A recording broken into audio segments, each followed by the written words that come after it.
Tales for Dark Nights.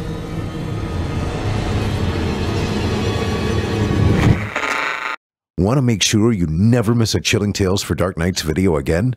Be sure to subscribe and hit that bell to turn on notifications.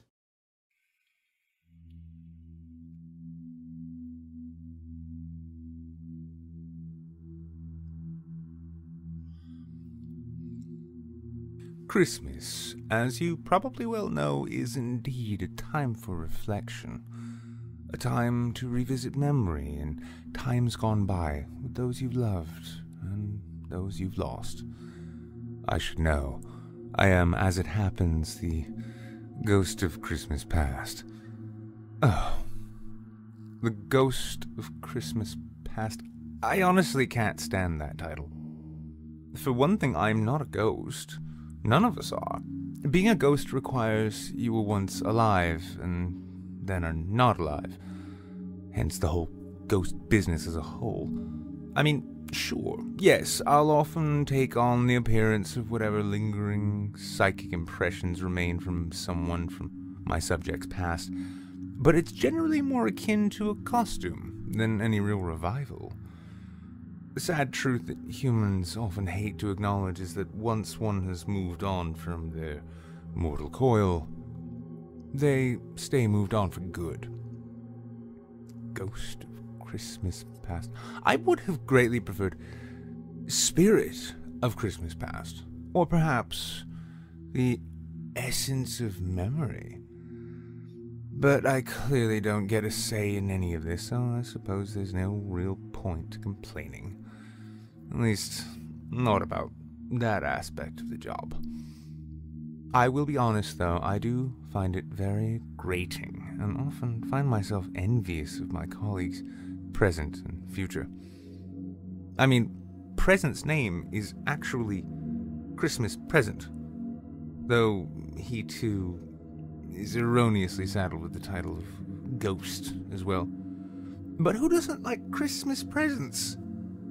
Also, most of his duties just require him showing our subjects, who I suppose we can refer to as Scrooges for the sake of conversation, happy times in other homes. He gets to bring them on tours of good times and people enjoying the holiday. Future? Well, I'll be honest, he's a bit of an odd one. Sure, he brings the Scrooges into the future, scares or depresses them with lonely, sad, and entirely inevitable futures and deaths. But he also gets the chance to show them a better, brighter possibility. After all, most, if not all, of his work is entirely speculative, though he'll never admit it. Also, I did say he was a bit of an odd one. Truth be told, I'm pretty sure he likes the dread and darkness he brings our subjects into, though, again, he'd likely never admit to that either. Odd spirit, that one. But all the same, present and future both get to paint brighter pictures for our Scrooges. They get to show them what is good and happy in the now, and how they could have good and happy in the future, and just where do you think that leaves me? That's right. Every year my job is little more than to take on the appearance of someone's dead friend or relative, scoop them up with all of their bah-humbuggery and bad attitudes, and then spend a portion of the evening stewing in their regrets with them. And to make matters even worse, as we really only exist on this side of reality like this, where time moves all forward and in order, one night a year, that effectively means that such is my only experience on your plane of reality like this. Frankly, though some have told me I have a rather dark and dour attitude about the whole thing, I think if the entirety of one's earthly existence is merely to dwell on the heartbreaks, traumas, and regrets of already unpleasant or unhappy people, I'd do a decent job of keeping my chin up. I mean, honestly, you try it, and see how chipper you can remain. part of this comes with this odd time thing. When not carrying out our functions, the three of us, much like most holiday spirits and a fair number of other beings or entities which only cross into your world for whatever purposes they serve, we exist in a sort of limbo state. It's hard to describe, really, but imagine a sort of ethereal break room of sorts that exists on a seventh dimensional plane and opens specifically when... Actually, you know what? Maybe we should skip all that. It's really quite confusing even for me, and I come from there. Still though, my colleagues and I typically only exist in your plane one night a year, barring any special circumstances. Which means, for every 365 of your years of Christmas, we pretty much only exist, more or less, for one. This effectively means that my only time or presence in your world is spent rooting up bad memories or expositing endless what-ifs and never-weres for already displeased and unpleasant people. The Scrooges, as I suppose I'll just keep calling them, even though there was only the one, and for some reason Dickens thought his story was unique enough to write about, even though we'd taken him on the same trip the year prior. But I digress. One of the most common regrets that seem to haunt our Scrooges tends to be almost cliché, in that beyond the numbers of more tragic or traumatic memories, heartbreak tends to rather dominate our itineraries. Now, I should point out that our kind doesn't exactly enjoy the kinds of intimacy or partnerships your kind does. So I could very easily be speaking from a place of complete ignorance. However, it is an odd thing to observe how much you tend to value your bonds, holding them as sacrosanct in your minds and hearts, when in comparison to how utterly cavalier you often end up treating them. One example which jumps to mind was a Scrooge I had to tend to just last Christmas. As usual, it was all, "I hate Christmas, and I can't wait for this garbage to be over with," and then wouldn't you know it, it all ended up stemming from a perfectly good relationship that they decided was best thrown away. This was another older Scrooge, and one I'm frankly surprised we never tended to before. Sometime back in what you call the 70s, he was a thriving businessman, selling cars or boats or... I honestly can't even be bothered to remember. He'd been married to a woman he'd known almost his entire life, and for a while they were quite happy. Then, as success began to give him an inflated overall ego, he began to stop valuing what he had enjoyed for so long. Hiring decisions at his company began shifting away from talent and qualifications and more towards whatever attractive ladies he found himself having eyes for. It wasn't long until his string of flings and affairs was discovered by his wife, and, of course, wouldn't you know it, she left him on Christmas. The two never reunited, despite several years of desperate pleading and apologizing on his part. Soon, the two fell completely out of contact, and he was left bitter, alone, and, you guessed it, utterly despising Christmas. When I paid him my visit last year, as I flitted through his memories, it became wholly apparent that it was that breakup and divorce that drove the final coffin nail into the casket containing his holiday spirit. His bitterness had grown so deep, in fact, it felt a present to show him his ex-wife's new family and their Christmas joy before passing him along to Future, who, I'll be honest, I kind of stopped paying attention to what Future does. He is, as I said, an odd one, who takes glee in strange and often dark things. Present did go as far as to tell me that the wife was actually quite happy. She had not too shortly after leaving our Scrooge met and fallen in love with another man who proved more attentive and faithful. The pair had 3 children together, raised them in a happy home, and By the time present had gotten around to them, found them celebrating with grandchildren, several of them.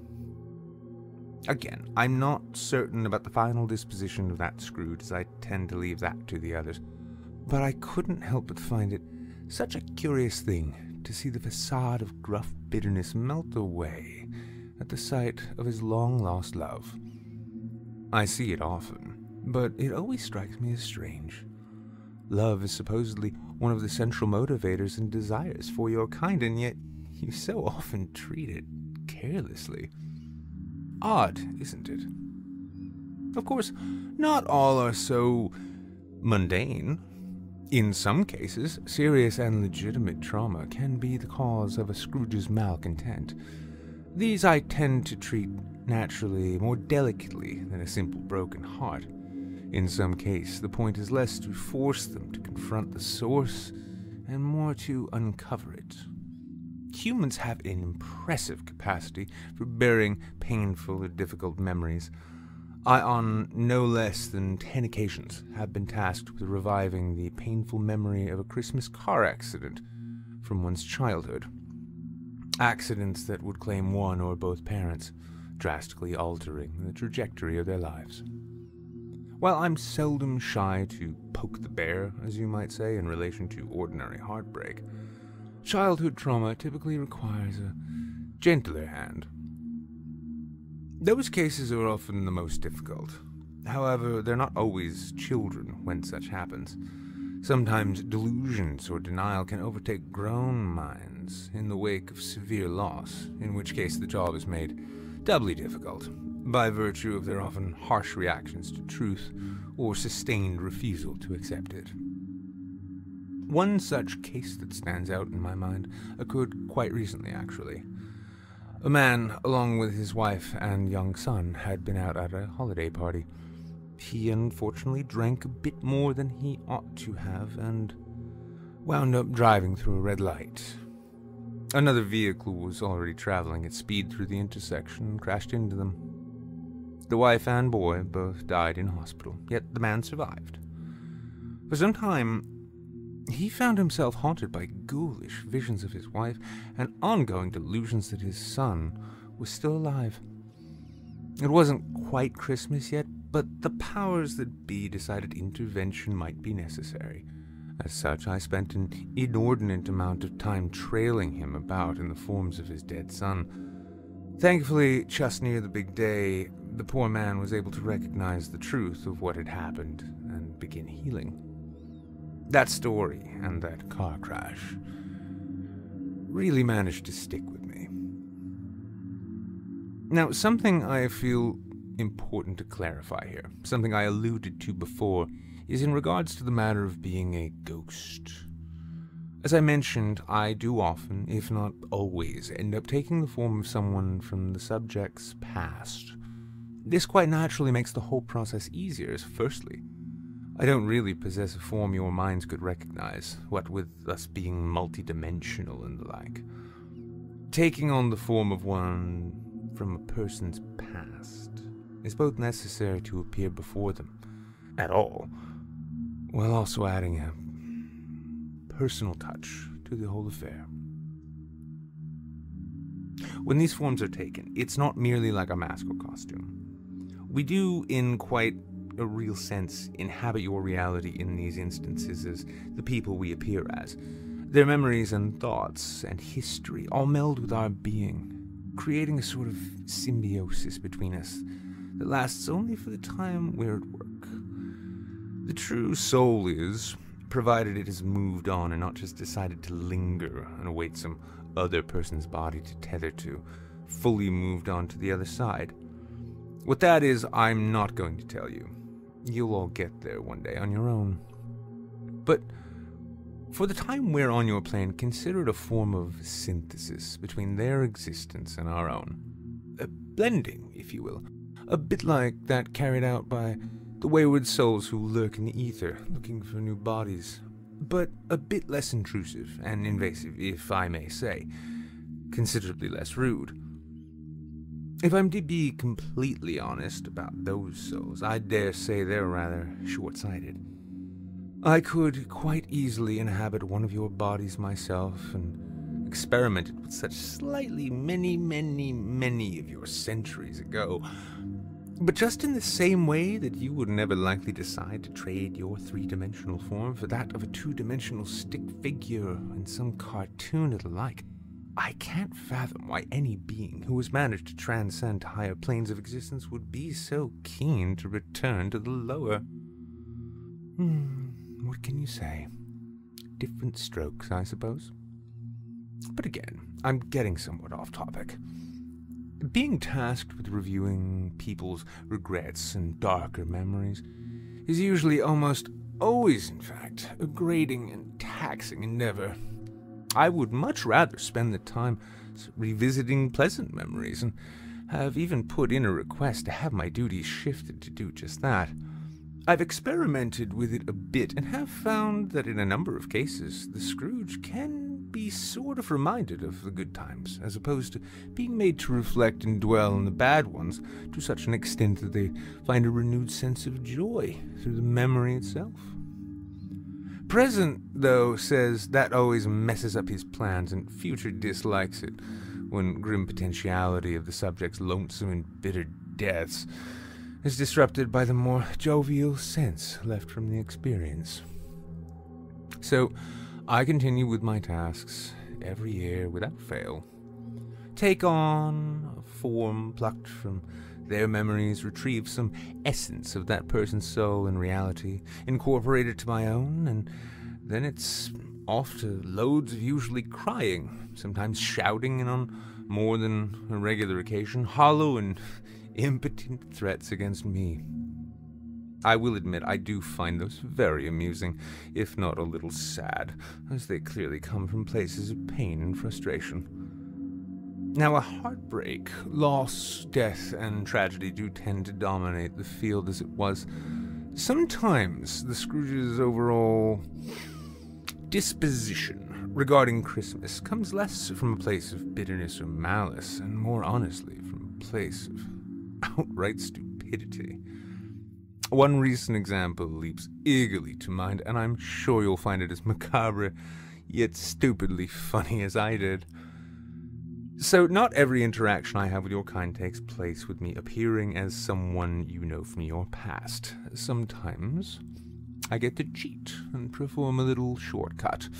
Just recently, prior to present and future taking on their roles, for which I will add they had to appear in person, I actually got to walk a Scrooge down memory lane over the telephone.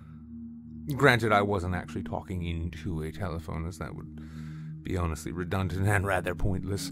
However, this man was quite upset with some shop or business. Naturally, his upset had nothing to do with the microwave oven he was calling to complain about, but rather harkened back to some grim horror from his childhood. Grim, and I will say it without hesitation, extraordinarily stupid.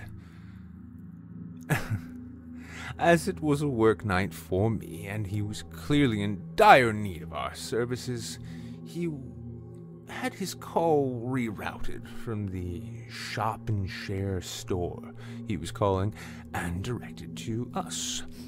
I even had to go as far as impersonating my own assistant, which in point of fact I don't actually have at all.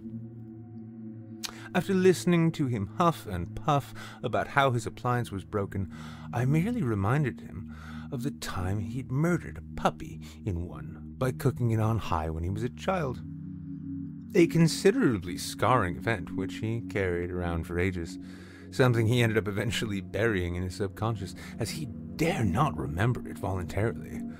Thus, each Christmas he'd fly into a fit about his microwave, oftentimes hurling them into the garbage, if he even had one at all, and would begin making phone call after phone call, demanding answers that he simply wasn't ready or able to hear or accept. Finally, this very year actually, his psyche suggested he may just in fact be ready to face the truth, which had ruined every winter for him since he was a boy.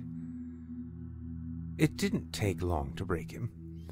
Wishing him a Merry Christmas at the end of the call, I quickly passed along the assignment to Present, who, for some strange reason, got it into his head that pursuing the whole dead puppy angle might be helpful, showing him his nephew, who had just received a puppy for Christmas, and highlighting how much joy the animal brought him. An odd action, of course, at least by my standards, but I suppose since it worked out in the end, that you can't really argue with results.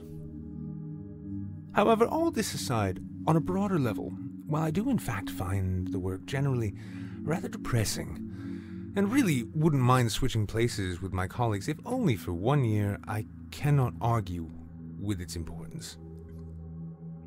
People often forget, all too often, how it is memory which forges identity, and as such, lays the groundwork for who they are as people. Their present and future all being the sum result of a sort of equation, combining the totality of variables and events of their past into what I like to refer to as the perpetual moment, the seamless ongoing now, rooted in the ever-expanding series of previous nows, which as soon as they've happened, we take to calling then. Just consider your time with me here. From where we began to where we are, one continuous moment has evolved into this moment right now and right here. It is for this reason that when I say this work is important, I mean that not only for myself, but for those who, with or without my assistance, take the time to remember and reflect on the past and how it had led them to where they are. Ideally, when done on one's own, it can afford a deeper context for what it is that fills one's life and makes it meaningful. And should one have some trouble with this, well, I suppose that's where I come in.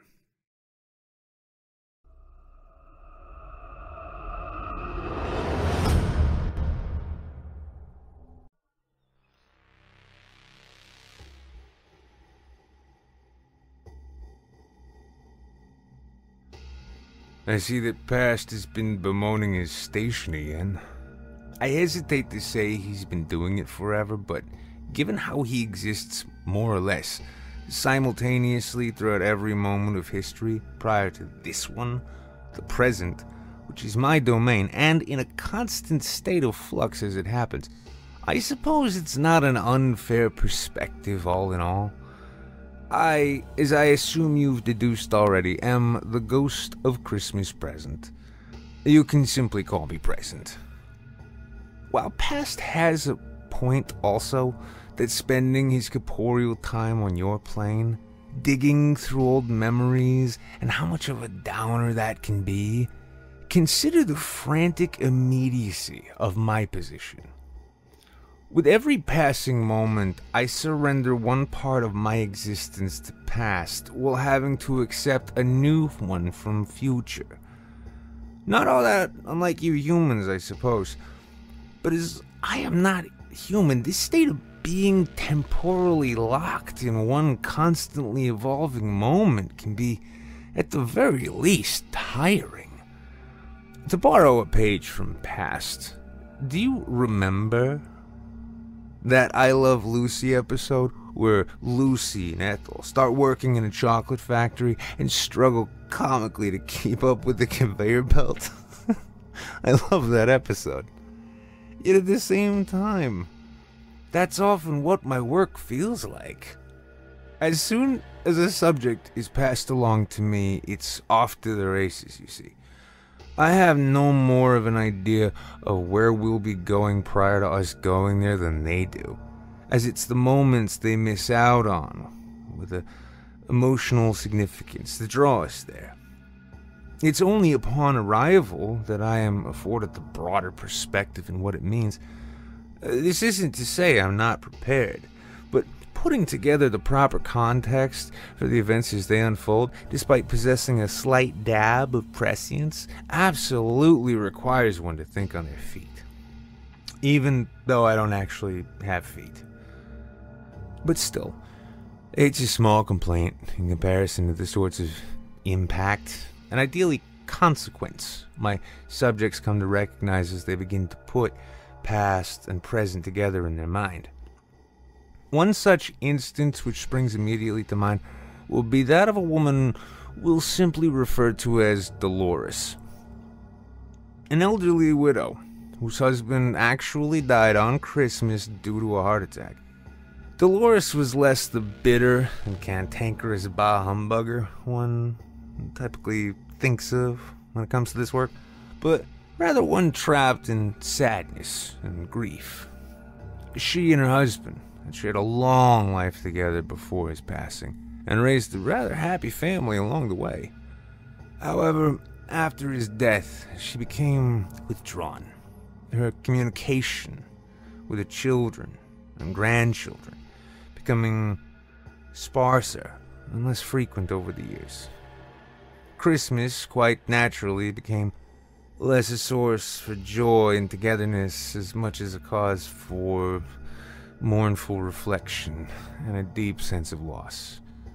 Almost always spent alone and away from what had grown through grandchildren to be a rather large family. By the time Past handed Dolores off to me that Christmas Eve, the usual sense of inspired nostalgia the subjects come to me with was absent, with only a deeper and more mournful disposition in its place. Not the easiest of cases to work, believe me. Yet, as we checked in with her now grown children, whose own children were well into their teen years, with one preparing to enter college, she was suddenly struck by how much her aging eldest son resembled his late father. He smiled and laughed with his children in almost the exact same way her husband had. The resemblance, she said, was uncanny. Seeing the gathered family sit for dinner, their faces alight and smiling with the joy of each other's company, brought a sincere and therefore rare smile to the old woman's face. However, it was the sight of an empty seat before which sat an empty table setting, which, as the moment itself informed me, was set out every year for her. Genuine tears, themselves an unusual mix of melancholy and joy, flowed freely. Regret, despite what Past says, is not limited to mere memory, as it requires the present moment to reflect within upon the moments missed or remembered from before. Future would go on later to inform me that in her few remaining years, she never missed a single Christmas, Thanksgiving, birthday, or really any opportunity to reconnect with her family, who were overjoyed the following day as she joined them for breakfast. These are the sorts of cases I really enjoy, not just for how they turn out, but as in the moment, to see catharsis of that sort, to see someone bound and shackled by their grief finally find some relief by exposing them to the vivacity of the now, always brings a smile to whatever face they may be wearing on the job. I suppose that is what I really relish about this occupation, if you will. The opportunity to see healing of the human soul in real time. In my time. However, not all cases turn out so well. Many, if not most of our subjects become the Scrooges, which, by the way, I can't stand that term. Embittered due to some trauma in their pasts. For Dolores, it was the sudden death of her husband and the emotional resonance Christmas held after becoming the recurring anniversary of his passing. For another case, who we'll call Martin, who likewise lost someone close, no such catharsis could be found. Though we try our very best, not every case works out in the end. Martin was a young man in his 30s when tragedy struck. He had been living with a girlfriend with whom real love had just begun to blossom. They had been friends and then lovers. And as time progressed, and the two moved in together, their love for one another deepened. In many senses, she became the center of his universe, and his anchor, to which the story of his life was to be tethered. It was a cool, late September morning when he awoke beside her in their bed. Offering her a good morning, he was at first confused when she failed to reply. He chuckled a bit at first, assuming she was simply sleeping deeply. The night prior, the pair had gone out for a night on the town. Drinks were enjoyed, and then perhaps a few more. At night, they had made it safely home, made love, prepared to turn in, and went to bed. Prior to her climbing in between the sheets, she took some over-the-counter medication she would commonly use to avoid headaches or hangovers. Though rare, during the night, as they slept, the combination of those and the alcohol caused her to go in cardiac arrest. She died then, quietly, peacefully, laying beside her love. Martin tried again to wake her, shaking her by the leg, only to notice then that her body was stiff as a board. She was lying face down, and as he fought to deny the creeping realization of what he was looking at, Martin began to panic and turned her over, calling her name over and over, until he saw her face. It was a mix of white and purple, as blood had begun pooling along her jawline and lips. Her mouth looked almost like she'd applied purple lipstick, and for a few fleeting moments, the final moments of his hope, he thought perhaps her makeup had merely smeared, and that she was indeed merely just in a deep sleep. This moment passed, and the reality then sank in. As the police questioned him and the medical examiners came to bag up and remove her body, an inescapable, albeit entirely misplaced sense of guilt began to wash over him. It had been his idea to go out for drinks. He had purchased the medicine. He had plans to cook for them. Naturally, had he done so that night instead of going out, she'd still be alive. There was no end to the ways in which he created to lay blame for her passing with himself, each entirely fabricated, but manifested in his mind nonetheless. When his case came to us, it was not so much a matter of overcoming bitterness, but rather overcoming the trauma of what had happened. Martin had seen death before, as the year prior he sat with his brother at his father's deathbed and saw the old man off. That too had occurred in September, making the month and season it then led into a bitter and painful experience. However, the natural passing of an older man with long-standing health problems was a mild shock compared to the sudden death of what just the night before had been a vibrant young woman whom he loved and planned his life largely around. With cases such as these, past's job is standardly less to recall regrets from before, allowing for context in the stages of this process to come, and instead cover the important and happy moments they shared, which made their time together special. By the time Martin came to me, he was numbed.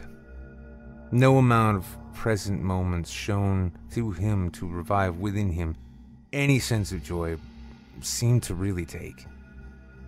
This is in effect the nature of trauma, wherein something so drastic and devastating happens, the understanding of one's life story becomes stuck and locked, ending at that moment. The ability to process and recognize new moments is largely lost, causing not only the person to be unable to truly create new memories, but also envision a future. This was the case with Martin. Though I tried my very best to show him there was still a present for him to live within, and by extension a future that not only awaited him, but that he could forge to his desire, No amount of Christmas scenes featuring friends and family could shake him from the haunting memory of that morning. To him, Christmas could not be joyous, as it could not be shared with her. Attempts by those same friends and family to include him in their festivities and togetherness only served to Martin as constant reminders of what he lost. Having never properly accepted her death, and therefore having never properly incorporated it into his ongoing life, he became mired in the past, leaving little of consequence that either I or future could offer. To hear future tell it afterwards, the only future he had to show Martin was the inevitability of his own death, the remainder being a single, continuous strand anchored to that one dreadful morning, with little else ever making any serious sense or impact. Much as every moment I would show him being inexorably tied to his feelings of loss and grief and guilt. I always find those cases to be the worst. Thankfully, they aren't more common than they are, but every so often they occur, and there's nothing we can do. I like to think I take failure in stride, however.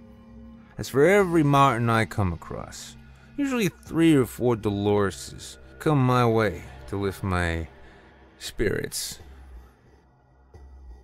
Fundamentally, though, while reflection and memory are vitally important as they weave together the story of one's life, people all too often spend too much time with them, missing what is right in front of them and the chance to build new memories as they go.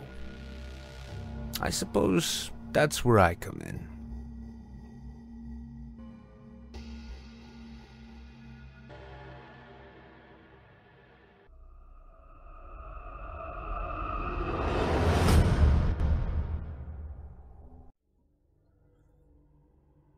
Allow me to let you in on a secret.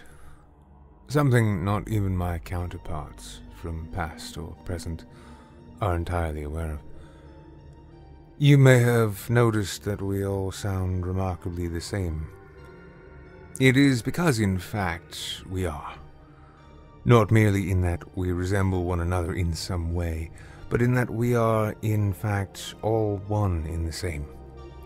Not merely as character for you here, but as well as throughout all of space and time, particularly time.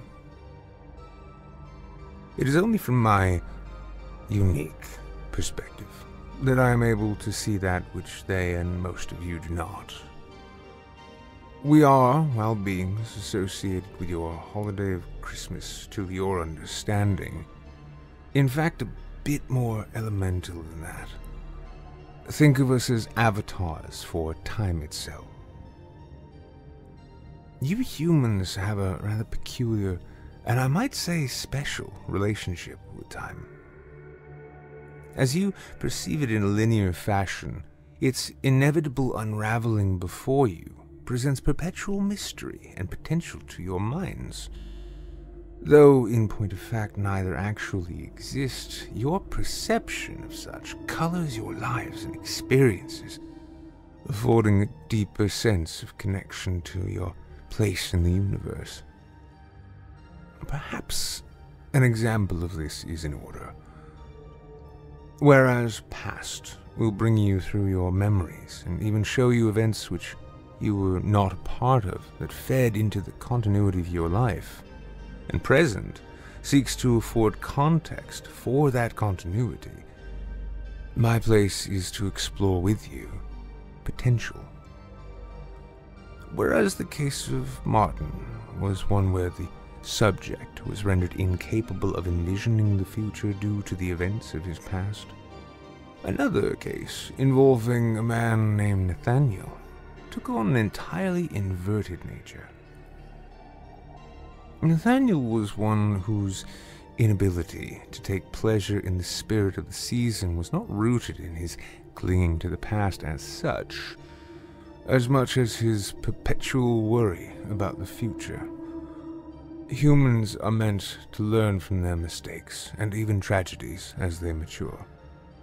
We step in when this maturation develops negatively in ways that defy the course of things, while some become embittered or scarred over the course of their lives, and others stuck and mired in the events of their past. Cases such as Nathaniel's are what occurs when one seeks to use the past as an indicator of the future to a toxic degree. Nathaniel was a very bright man. His intelligence was well above average, and he had always had a knack for dynamic thinking. The sort where potentiality became factors for him to work out as a means to semi-divine the future. Now, as a side note, we have only once encountered one of your kind with the actual ability to predict the future, though that was less a matter of actual foresight and more a matter of a perception of time. But I'm getting ahead of myself with that concept, as tends to happen for one in my position. With Nathaniel, however, potential courses of events and their potential outcomes would constantly bloom within his mind whenever confronted with a situation of most any kind. Though this made for him to be an excellent chess player, it also caused often intense, crippling anxiety, causing him to withdraw from society whenever possible. Christmas was exceptionally bad for Nathaniel. This being as in his youth, one Christmas Eve, his parents had purchased a discount Christmas tree, which itself was rather dry. Their house was small and rather old, but provided a happy home to Nathaniel, his parents, Mark and Judy, and his little sister Bethany. The family had retired for the night, allowing the previously roaring fire in their fireplace to die down. It was, however, as I mentioned, a rather older house and sadly somewhat drafty.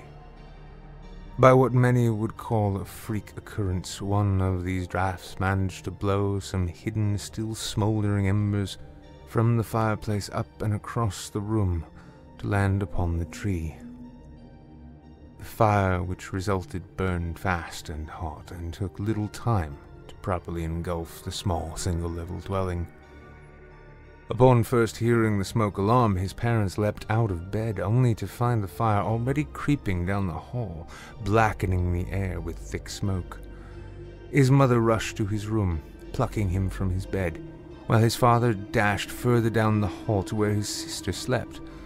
Sadly, though, as Judy made it out of the front door with the small and shivering Nathaniel in her arms, the flames grew higher and made escape impossible for Mark.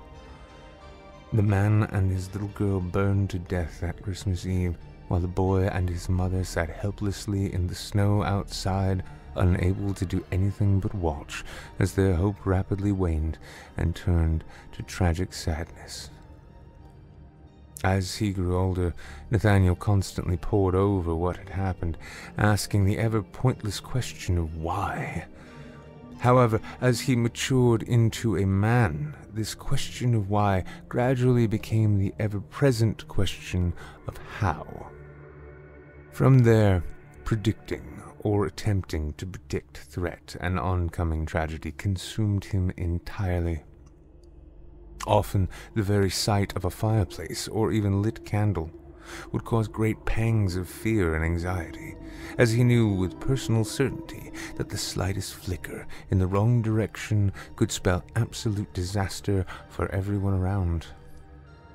Upon buying his own home as a grown man, his first act was to seal up the fireplace, which sat in the living room with bricks and mortar.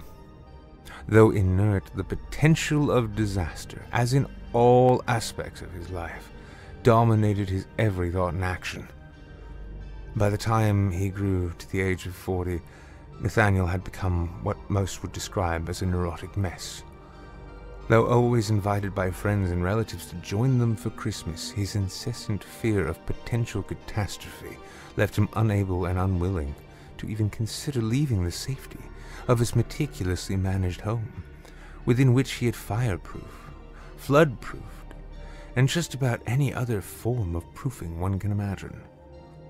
For Nathaniel, the joys of the season were as lost as joy in general, as he knew without a doubt that death, destruction, and tragedy awaited him and everyone else around at every turn, unless managed and prevented.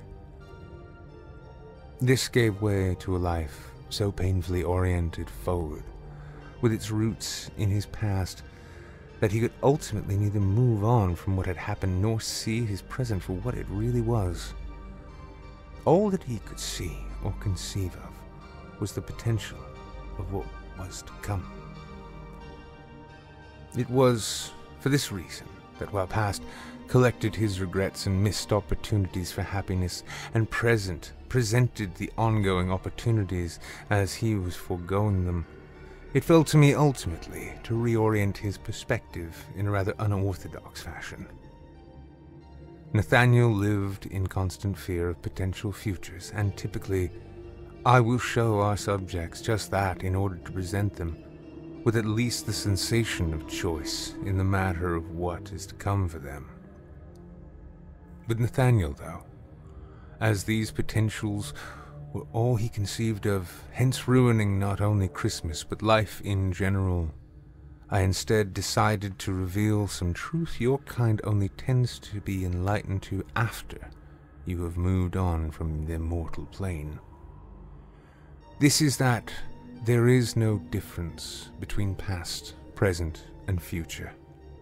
They are, or rather we are, or rather I am, what you might call a simultaneous and inalterable constant.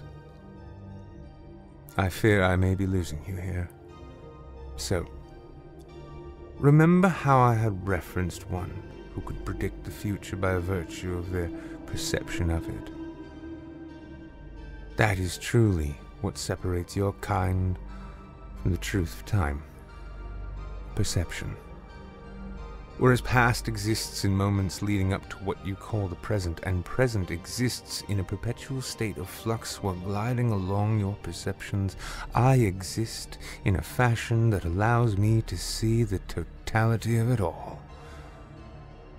The same way past influences the present, and the present is influencing the future, all events throughout the course of a human life act like puzzle pieces forming a picture. That picture, however, regardless of how assembled or not assembled the puzzle might be, remains what it is in spite of its relative immediate state. An easier way to explain this is as such. Last night, odds are good you laid your head down somewhere to sleep. It could have been your own bed, or somewhere else. However, regardless of where you were, you wound up there due to the confluence of events which transpired leading up to it, and time progressed for you afterwards. In this same vein, as you will lay your head down to rest tomorrow somewhere, where you end up, and your disposition then will be likewise the inevitable result of what is happening now and what factors arise from now until then. These events are themselves, in fact, unalterable.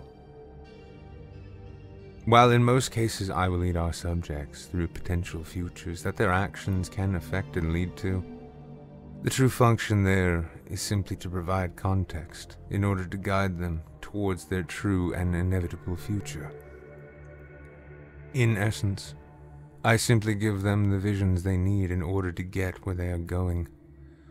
It is not changing the picture the puzzle pieces form, but really just a piece unto itself. It may not always result in a desirable outcome for the subject, but it is always resulting in the necessary one. In Nathaniel's case, this revelation allowed him to finally let go, as without giving too much away, I allowed him to see that the catastrophe he'd spent his life fearing and trying to avoid would never have come to pass, nor would they come to pass moving forward. That his future was in fact already determined and, in effect, unalterable. This set his mind finally at ease and allowed him to actually live out his life without his constant dread or worry. This is actually a rare reaction from your kind. A question nearly all of you ask yourselves at some point throughout the courses of your lives, of whether you would wish to know the time and manner of your eventual death or not, with all the existential implications such knowledge would create, is typically one preferring ignorance as opposed to foresight. This being because while giving one an endpoint to count down to and dread if revealed, it also generally removes the nature and fundamental meaning to life and considering the future at all. For Nathaniel, however, it provided much-needed relief, allowing him to feel safe in the knowledge that ultimately his worry was all for naught. A rare reaction, to be sure, hence why I only apply such a technique in very rare and very special circumstances. Nathaniel is not alone in facing such a plight, however. In fact, a great number of your kind waste countless amounts of your honestly limited time fretting and worrying about the what-ifs of a future in a universe where uncertainty itself only comes from a lack of prescience due to your limited perspectives. As past noted, we exist dimensionally in a manner in relation to you, much akin to the way you do when perhaps looking at a drawing of a stick figure. Perhaps a better example would be to consider a book. Whether you've read it or not, the end has already been written by the time you pick it up. Pages all exist in a single contiguous constant, which forms the totality of the work. Your lives and time on this plane are much like a book in this exact manner. Though I'm certain by now I am likely badgering the point. Ultimately, our existence and function could be called and considered temporal interventionism.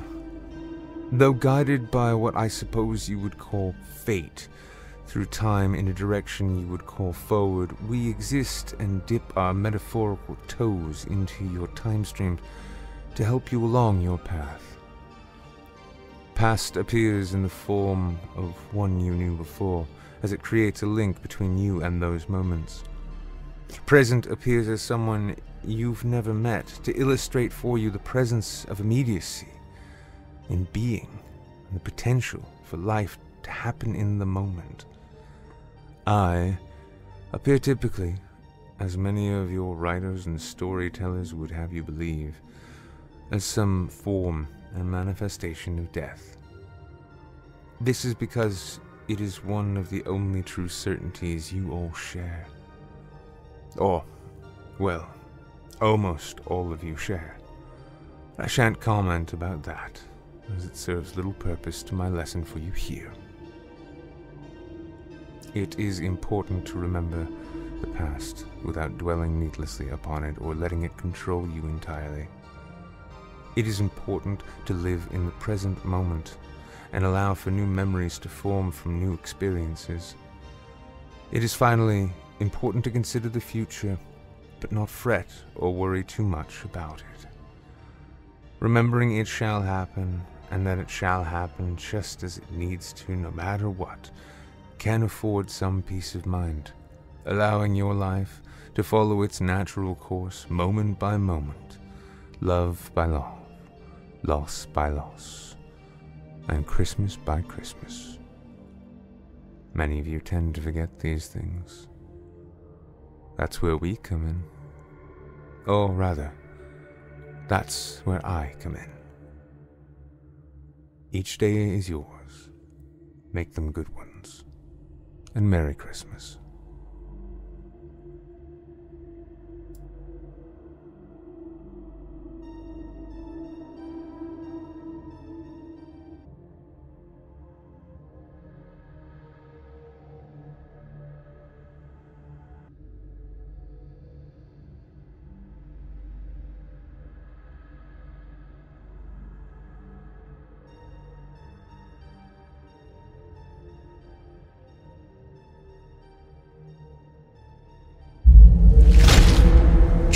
Tales for Dark Nights.